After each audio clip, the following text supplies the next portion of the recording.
Have you ever felt divinely inspired, divinely guided? I felt divinely guided once. When I first moved here, I'm a churchgoer. Some of you who know me know that.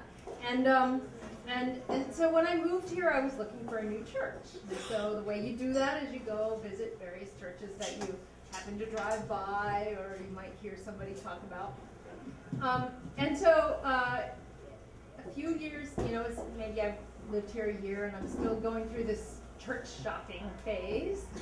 And I keep seeing these signs for a Methodist church on Boot Road. And it's not an area that I was driving into habitually, so I didn't know that area. I never passed this church. But I started to feel this sort of sense that I should go there. I should go there. I should check that out. Growth United Methodist Church. And so I decided I would do that. And I was, at the time, I like to go to the earliest service because then you get the service out of the way and then you have the rest of your weekend. And so I go to the earliest service, 8 o'clock service at this church. And when I'm driving there, I feel so inspired. I mean, I feel led, like I am supposed to go to this church. And it's hard to describe that feeling, but I just felt like this was the church for me, and I hadn't ever seen it with my eyes. I'm driving, and there's a heavy, thick fog that morning.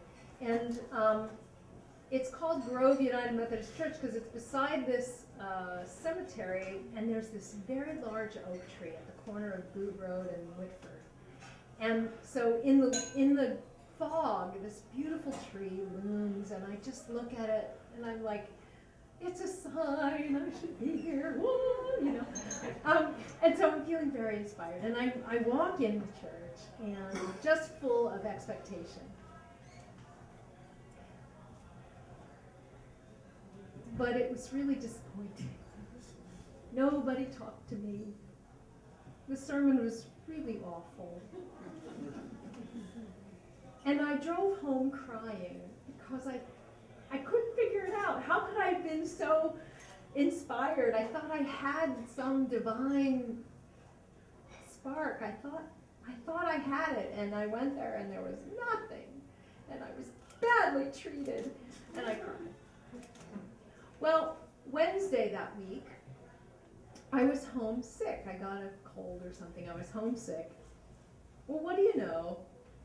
Somebody knocks on my door. Well, normally I wouldn't have been there to answer the door, but I answered the door, and here it is, a woman from the church with a potted plant there to welcome me to Grove United Methodist Church. Well, she was going on and on about how wonderful the life of this church was, and they had this activity and that group, and isn't it wonderful? And I said, I gotta tell you, I went there, and it was really disappointing. And she said, well, what service did you go to? And I said, well, the 8 o'clock. And she said, oh, no.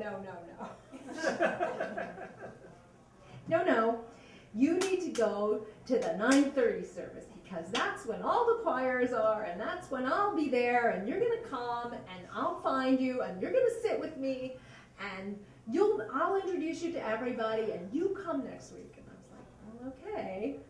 And true to her word, I did give it another try the next Sunday, but went to the 9:30 service.